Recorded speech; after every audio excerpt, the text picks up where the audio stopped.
Why do you think um, it is so difficult to get people in the West, in particular? You mentioned that getting the funding is uh, so much harder than it should be. Why do you think it's so difficult to get people in the West to understand that this is not just a Ukrainian issue? This is a world stability issue. This is a democracy issue. This does directly affect people in throughout Europe and in the States.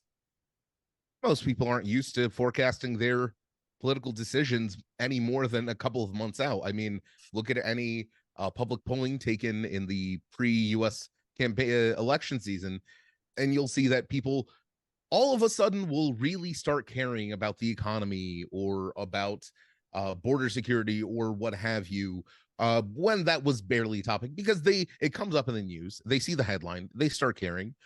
Then whatever the big thing, the election or some speech or whatever it is happens, then they go back to their lives. For what is shaping up to be a pretty long running conflict here, it's, I think, almost impossible to expect people to be engaged. While it does affect them, it affects them indirectly. If you're, living in, I don't know, Maryland or Kentucky or something, you might care in the abstract about human rights and democracy and so on.